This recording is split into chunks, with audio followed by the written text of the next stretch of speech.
আসসালামু আলাইকুম প্রিয় দর্শক। পরকালে আল্লাহ যেভাবে মৃতদের জীবিত করবেন, ঈমানের অন্যতম শর্ত হল পুনরুত্থানে বিশ্বাস করা। মহান আল্লাহ মৃত্যুর পর আমাদের আবার পুনরুত্থিত করবেন। যদি কেউ তা অস্বীকার করে, তবে তার ঈমান থাকবে না। পবিত্র কোরআনে ইরশাদ হয়েছে, মহান আল্লাহ বলেন, তিনি সৃষ্টিকে অস্তিত্বে আনয়ন করেন, তারপর তিনি এটাকে সৃষ্টি করবেন পুনর্বার, এটা তার জন্য অতি সহজ। সূরা আর-রুম, আয়াত ২৭। মহান আল্লাহ সর্বশ্রেষ্ঠ, সর্বশক্তিমান। কোনো কিছুই তার সাধ্যের বাইরে নেই। প্রশ্ন হতে পারে, মানুষের মৃত্যুর পর তো তার শরীর পচে যায়, হাড়গোড় নষ্ট হয়ে যায়, কেউ আবার ছাই হয়ে সমুদ্রে মিশে কিংবা বাতাসে মিশে যায়, এদের মহান আল্লাহ কিভাবে পুনরুত্থিত করবেন? এ প্রশ্নের জবাবে মহান আল্লাহ বলেন, মানুষ কি মনে করে যে আমি তার হাড়গুলো একত্র করতে পারব না? হ্যাঁ, অবশ্যই আমি তা পারব, বরং আমি তার আঙুলের অগ্রভাগ পর্যন্ত আবারও যথাযথভাবে ঠিক করতে সক্ষম।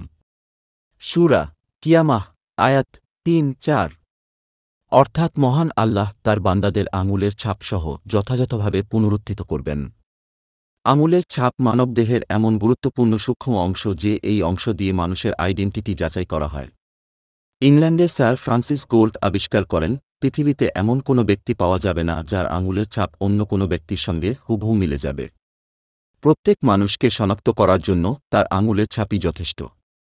এছাড়া মানুষের আঙুলের ছাপ থেকে বিভিন্ন আণবিক বিশ্লেষণের মাধ্যমে তার জীবনযাত্রা সম্পর্কে, তার বসবাসরত পরিবেশ সম্পর্কে, তার কাজ, খাওয়ার অভ্যাস এবং অন্যান্য স্বাস্থ্য সম্পর্কিত সমস্যা থাকলে সেগুলোও জানতে পারা যায়।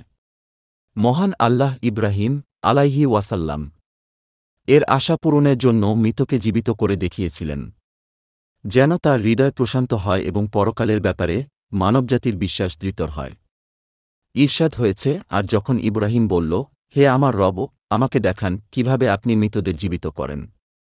তিনি বলেন, তুমি কি বিশ্বাস করনি? সে বলল, অবশ্যই বিশ্বাস করি, কিন্তু আমার অন্তর যাতে প্রশান্ত হয়। তিনি বলেন, তাহলে তুমি 4টি পাখি নাও, তারপর সেগুলোকে তোমার প্রতি পোষ মানাও, অতঃপর প্রতিটি পাহাড়ে সেগুলোর টুকরা অংশ রেখে আসো, তারপর সেগুলোকে ডাকো, সেগুলো দৌড়ে আসবে তোমার কাছে। আর জেনে রাখো, নিশ্চয়ই আল্লাহ পরাক্রমশালী, প্রজ্ঞাময়। সূরা বাকারা, আয়াত 260। কোরআনের ব্যাখ্যাকাররা বলেন, ইব্রাহিম আলাইহি ওয়াসাল্লাম 4টি পাখিকে এমনভাবে পোষ মানান যে সেগুলোকে ডাকলেই তার কাছে চলে আসত, এবং তিনি প্রত্যেকটিকে ভালোভাবে চিনতেন।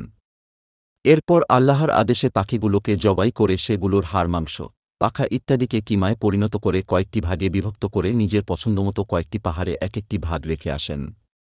তারপর তাদের যখন ডাকলেন, সঙ্গে সঙ্গে হাড়ের সঙ্গে হাড়, পাখার সঙ্গে পাখা, গোশতের সঙ্গে গোশত, রক্তের সঙ্গে রক্ত মিলে পূর্বের রূপ ধারণ করে এবং তার কাছে উড়ে এসে উপস্থিত হয়।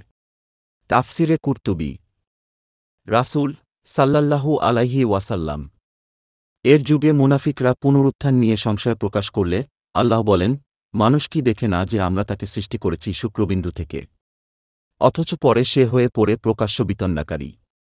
আর সে আমার উদ্দেশ্যে উপমা পেশ করে, অথচ সে তার নিজের সৃষ্টি ভুলে যায়। সে বলে, হাড়গুলো জরাজীর্ণ হওয়া অবস্থায় কে সেগুলো জীবিত করবে? বলুন, তাতে প্রাণ সঞ্চার করবেন তিনিই, যিনি তা প্রথমবার সৃষ্টি করেছেন, এবং তিনি প্রত্যেকটি সৃষ্টি সম্বন্ধে সম্যক পরিজ্ঞাত। সূরা ইয়াসিন, আয়াত ৭-৭-৭-৯। উল্লিখিত আয়াতগুলো একটি বিশেষ ঘটনার প্রেক্ষাপটে অবতীর্ণ হয়েছে।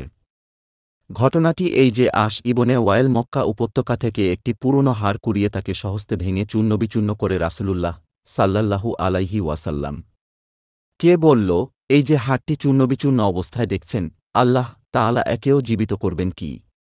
রাসূলুল্লাহ সাল্লাল্লাহু আলাইহি ওয়াসাল্লাম বলেন, হ্যাঁ, আল্লাহ তাআলা তোমাকে মৃত্যু দেবেন, পুনরুজ্জীবিত করবেন এবং জাহান্নামে দাখিল করবেন।